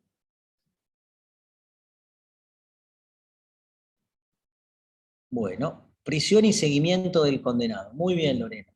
¿Alguien sabe cómo se llama la etapa procesal en la que se lleva adelante ese alojamiento en el establecimiento carcelario? ¿Quién controla, quién verifica, quién toma decisiones sobre las personas condenadas? ¿Qué ámbito de la justicia penal se encarga de esa parte? ¿Escucharon alguna vez hablar de ejecución penal? Juzgado de control. Bien.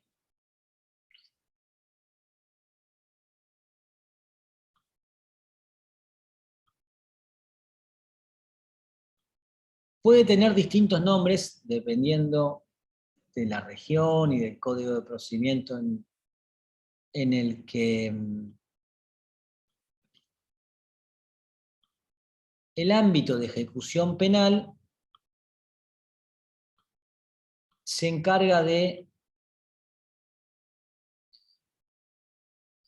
analizar cuál es cómo se desarrolla la condena de esa persona condenada a 5 años, ¿no? Ustedes conocen, hay una ley de ejecución penal con una serie de objetivos, una serie de beneficios a los cuales pueden acceder las personas que han sido condenadas, que tienen que ver con un plazo temporal, pero también con el comportamiento, la conducta y el desempeño de esa persona condenada a lo largo de su establecimiento, a lo largo de su alojamiento en prisión. Entonces, las personas condenadas pueden acceder a salidas anticipadas, que tienen distinta lapso temporal, dependiendo de su calificación, de sus guarismos, de sus puntajes, de su inserción en el trabajo durante su estadía en la cárcel, su inserción en el ámbito educativo, es decir, si asisten a talleres de oficios, si realizan tareas laborales, si concurren a la escuela, etcétera, etcétera. Todo eso va siendo evaluado por el personal que trabaja dentro de las cárceles, personal que se dedica al ámbito de la educación, de salud mental, laboral, etcétera, y se van generando calificaciones. Esas calificaciones ven de vuelta si la persona respeta las normas, si ha tenido sanciones, si se ha incorporado al régimen laboral, de qué manera, etcétera, etcétera.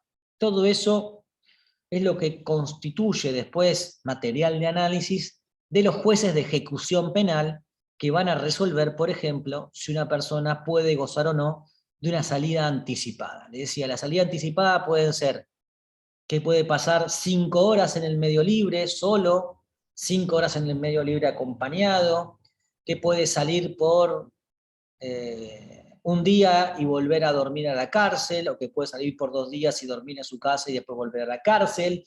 Sí, las salidas anticipadas tienen el objetivo de que la persona pueda incorporarse paulatina y progresivamente al medio libre. En estos beneficios, en la resolución y en la decisión de estos beneficios por parte de los jueces de ejecución de la sentencia, ejecución de la condena, son frecuentes las evaluaciones y los peritajes realizados por psicólogos y psiquiatras. Lo que buscan estas evaluaciones es conocer si la persona tiene, por ejemplo, alguna afectación psíquica, si por ejemplo tiene alguna necesidad de un tratamiento, si por ejemplo tiene algún indicador de riesgo o varios indicadores de riesgo que puedan hacer presumir que la persona podría volver a cometer un delito.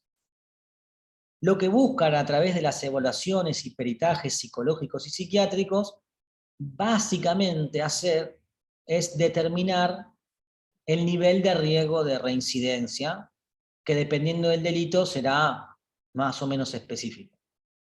Una persona que cometió un hecho en una pelea de lesiones en la vía pública, porque se peleó con alguien por una pelea de tránsito y tenía varias peleas, bueno, lo que van a preguntar es que se haga una evaluación tendiente a determinar el nivel de riesgo de violencia en el futuro.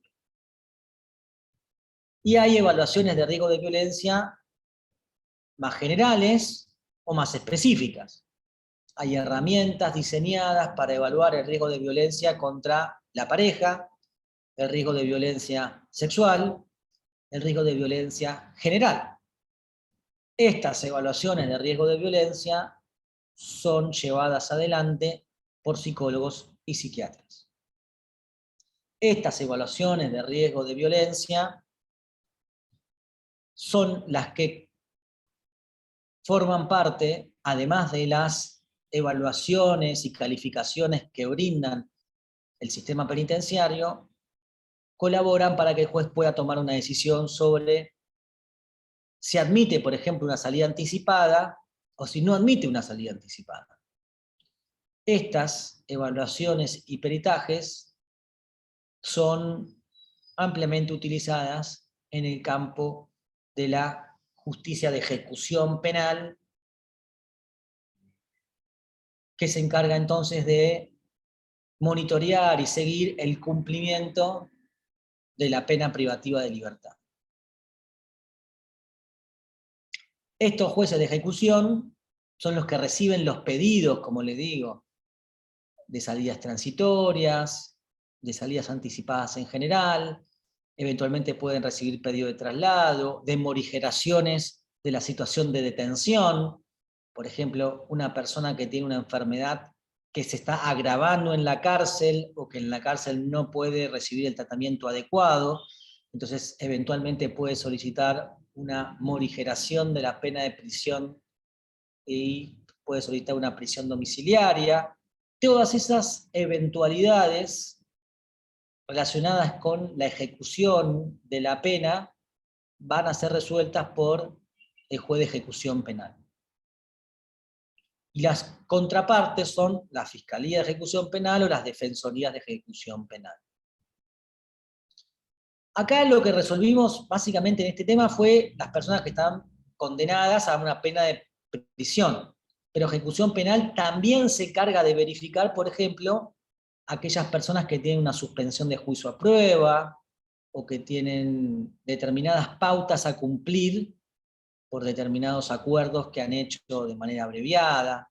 ¿Bien? No solamente se encargan de las personas privadas de libertad, que son un número muy importante, y que son las que más atención requieren por las circunstancias en las que están, que es de privación de libertad, sino también se encargan de controlar, fiscalizar, analizar y verificar de qué manera se cumplen tareas comunitarias, les decía la suspensión de los juicios a prueba, etcétera, etcétera.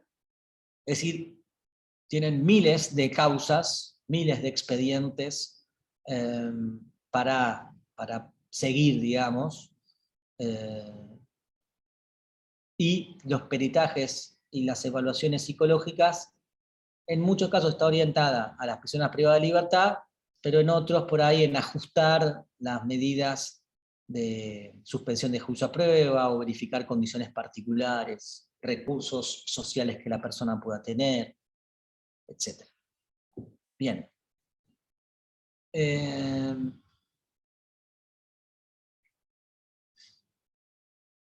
Bueno, cuéntenme si tienen alguna duda, alguna pregunta.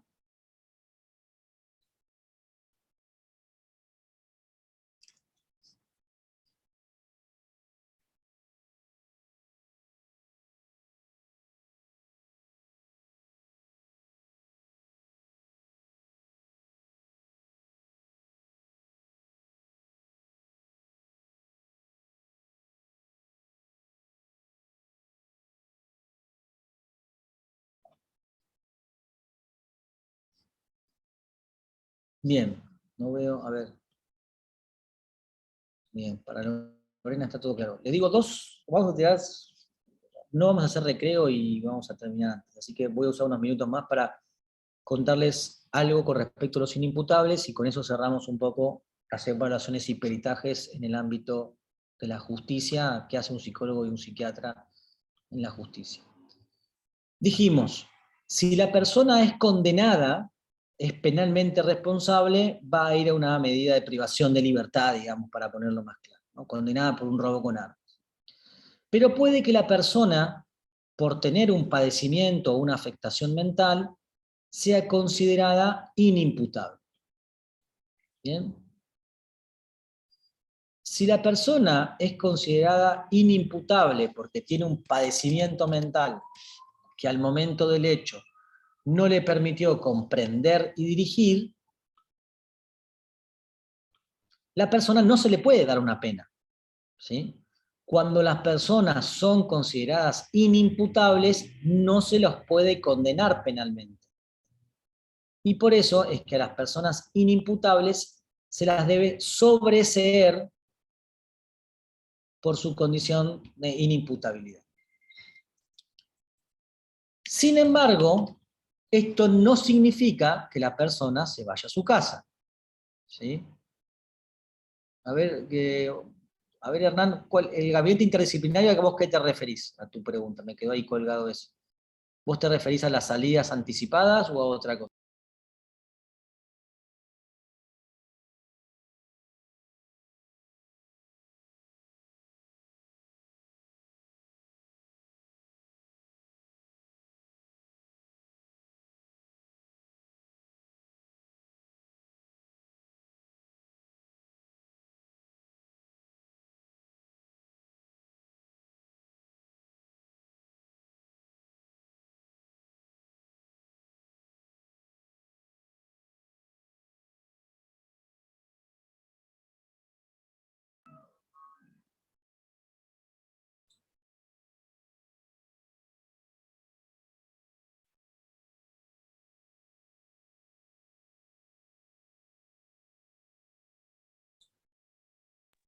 Perdón, se me cerró sin querer. Estoy ya con la pregunta de Hernán.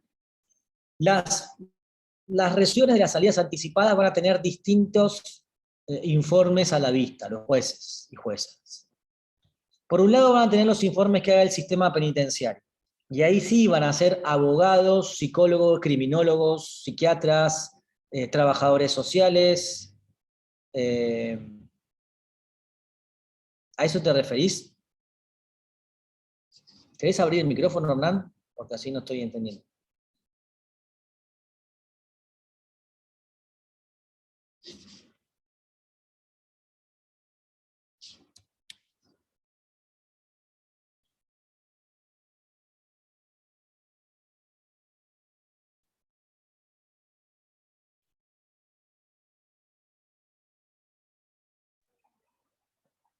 Hola, buenas tardes. Buenas tardes, Sala.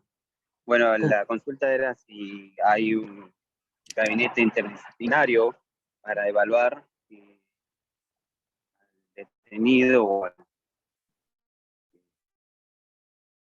le dan esta moriginación, si así se dice, para poder hacer las salidas transitorias o el tema de su enfermedad. Bien, ahí sí está bien. Entonces era por donde estaba yendo. Sí, a ver, te decía, entonces, para evaluar las salidas transitorias o las morigeraciones de la prisión, esto es, salidas anticipadas o prisión domiciliaria, el juez va a tener en cuenta una serie de informes. Unos informes provienen del sistema penitenciario. Aquellas personas encargadas de la vigilancia y el tratamiento educativo, laboral, etcétera, del sistema penitenciario, van a emitir informes a los jueces y van a decirles, en este periodo la persona se incorporó al ámbito laboral, está trabajando, concurre sin problemas, se adapta a las pautas, se adapta a los requerimientos, en el ámbito laboral concurre cotidianamente a la escuela, no ha tenido dificultades en la relación con sus compañeros.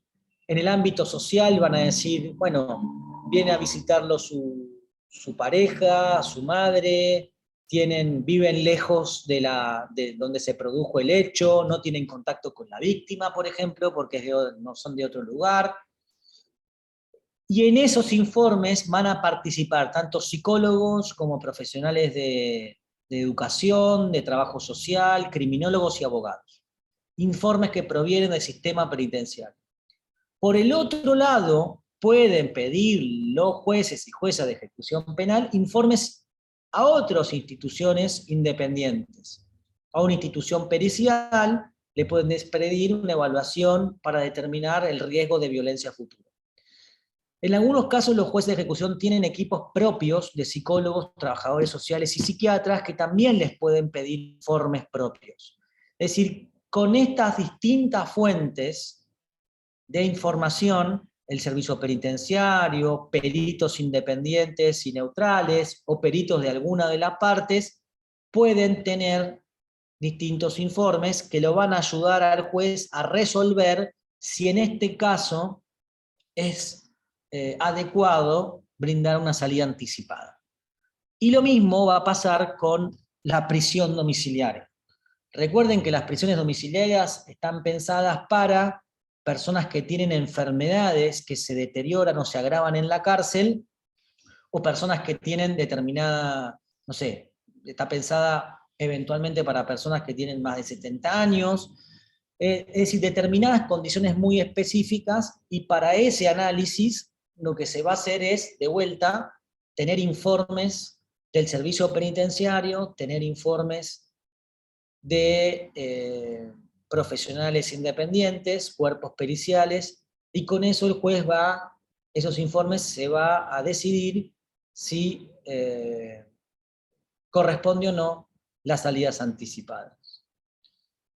Acá Hernán Cota dice que recuerda que en caso de trascendencia el caso de Robledo Puch. Sí, Robledo Puch es un caso muy particular del sistema penal argentino porque le brindaba una accesoria de reclusoria por tiempo indeterminado, con lo cual, digamos, técnicamente el tiempo máximo que debería haber estado privado de libertad está suficientemente cumplido. Sin embargo, tiene esta reclusoria específica, y a partir del cual se ha intentado en distintos momentos el recuperar a la libertad, y ahí ha sido objeto de distintas evaluaciones y peritajes, de los cuales, bueno, se ha señalado de que no era recomendable o no estaba en condiciones de recuperar la libertad sin que esto no impactara con cierto riesgo. Bien.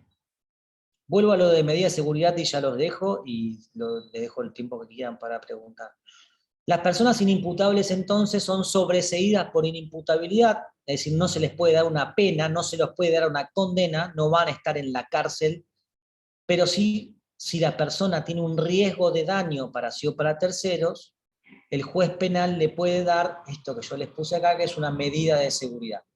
Para las personas inimputables que tienen peligro de daño para sí o para terceros, el juez tiene la posibilidad de dar una medida de seguridad.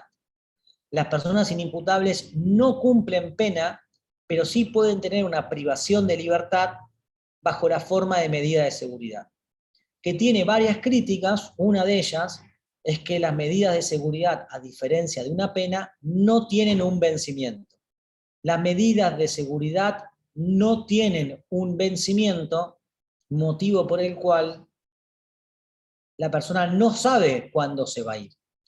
Si una persona es condenada a 5 años por un robo con armas, la persona sabe que en 5 años, haga lo que haga dentro de la cárcel, digo, mientras no sea un nuevo delito, pero digo, aun aunque no cumpla absolutamente nada de lo que se espera y no acceda a ninguna salida anticipada, a los 5 años va a salir, porque el Estado no puede mantener la privación de libertad. Las personas declaradas inimputables, que tienen una medida de seguridad, no saben cuándo van a recuperar su libertad, porque esto va a depender de si la persona dejó de ser peligrosa para sí o para terceros. Y quienes determinan si la persona es o no peligrosa para sí o para terceros es los dictámenes periciales. Entonces, a las personas declaradas inimputables no se les puede dar una pena en el sistema penal. Eventualmente el sistema, si los peritos dijeran que la persona es peligrosa, eventualmente se le podría dar una medida de seguridad, que es una forma de privación de libertad, pero que no tiene un vencimiento y que tiene otro objetivo, que es el tratamiento. No es el castigo, sino que es el tratamiento. Ahora sí, dígame si tienen alguna consulta. Sí, Rodolfo. Sí, buenas tardes, doctor, ¿cómo le va? Ezequiel, creo que hace unos años hubo una experiencia en Mendoza con respecto al acercamiento de la víctima con el agresor ya condenado dentro de la cárcel, inclusive que había intervenía en la evaluación de una posible salida. Si es así, como creo que fue, ¿qué opinión tiene como perito de ese tipo de acercamiento entre víctima y agresor? No conozco específicamente la experiencia de Mendoza. Hay dos cosas que surgen de este comentario de Rodolfo. Una es, el rol de la víctima en el proceso penal cada vez es más importante y en todas las decisiones son notificadas a las víctimas. Entonces, en la ejecución penal, la víctima de un delito también es notificada de que la persona está pidiendo una salida anticipada. Y eventualmente la víctima podría acercarse y presentar sus objeciones de por qué considera de que no es adecuado eso. Eso por una parte. La víctima tiene cada vez más presencia en el sistema penal, en todos los ámbitos, en todas las partes del proceso penal. Y con respecto a la otra comentario de Rodolfo, eso se llama justicia restaurativa. La justicia restaurativa busca para algunos delitos, digo, no piensen que estamos pensando en reparar el daño en una persona que cometió un homicidio, sino pensemos en delitos de baja lesividad. Esto es, personas que, por ejemplo, alguien que eventualmente rompe el vidrio de una vidriera para llevarse un perfume. Una forma de justicia restaurativa sería que la persona repare ese daño que ha realizado. De una forma sencilla puede ser, bueno, que pague el arreglo de la vidriera. O que se acerque de alguna manera, hay pedido de disculpas, hay resarcimientos económicos, hay distintas experiencias dependiendo de la lesividad, de la gravedad del delito, que buscan acercar la víctima y el victimario. Esto requiere del consentimiento de ambas partes y de un programa que sea, digamos, bien organizado, ¿no? No se trata de juntar a la víctima el primer día que le acaban de robar el celular con el imputado para que el imputado le pida disculpas. Eso no es un programa de justicia restaurativa. Digo, que las personas que sufren delitos quieren es que su daño sea reparado de alguna manera. ¿Sí? O sea, que alguien pueda resolverle la situación que tenía. Es decir, al señor que le rompieron la vidriera, lo que quiere es que le arreglen la vidriera, ¿no? En definitiva. Entonces, un programa de justicia restaurativa busca acercar a las partes de manera pautada, reglada y con determinados procesos que buscan intermediarios y mediar esa situación. Es decir, el delito rompe de alguna manera una situación social dependiendo, insisto, de la gravedad y del tipo de delito, no por supuesto en todos ni en todo momento, se busca, de vuelta, ver de qué manera la víctima podría haber sentido que se repara ese daño que se le produjo. A veces será solamente una pena de prisión, otras veces será el resarcimiento económico, un pedido de disculpas, bueno, trabajos comunitarios, no sé, hay distintas alternativas en esto que se llama la justicia restaurativa y otro que se llama justicia terapéutica, ¿no?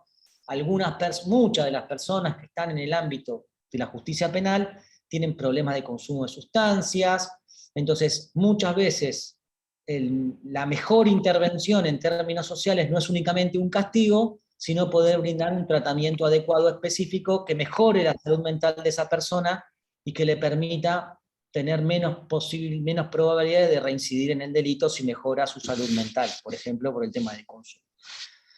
Bien, ¿qué otra consulta o pregunta tiene? Gracias.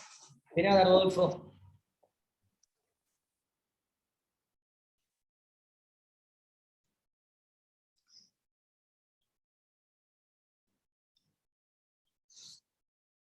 Bueno, no sé, díganme si hay algo más. Si no hay algo más, de mi parte daríamos terminada la clase de hoy. Entiendo que nos vamos a ir un poco antes, pero prefiero eso y no hacer el recreo y que después terminemos dando 20 minutos. Y si no tienen más preguntas o alguien no quiere consultar, nos vemos la semana que viene. Si quieren preguntar algo de lo que les quede, se lo anotan, porque se van a olvidar, y me lo preguntan la próxima. Bueno, acá, gracias Pamela, espero que haya sido, si es claro, mejor.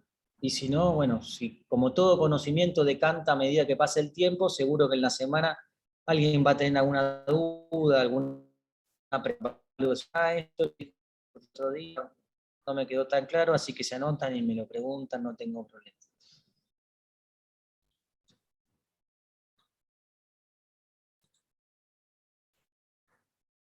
Laura, ¿algo más que quieras vos comentar?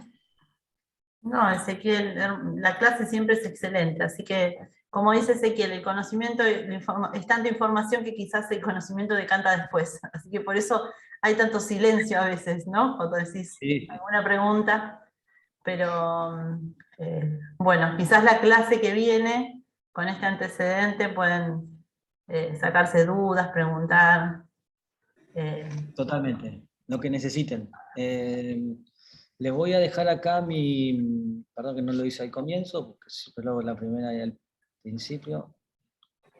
Les voy a dejar acá mi correo electrónico. Si tienen alguna pregunta o duda, algo que yo los pueda ayudar, me escriben. ¿Sí? Por favor, recuerden escribirme, que si tienen alguna pregunta concreta, decirme, estoy cursando tal curso de tal lugar, porque a veces si no me puedo perder. Cuenten conmigo para lo que yo pueda hacerles útil, y nos vemos la semana que viene. Bueno, gracias Ezequiel. Bueno, entonces todos nos reencontramos el martes que viene. Les mando un fuerte abrazo, que anden muy bien, buena semana. Chao, gracias. Un abrazo grande.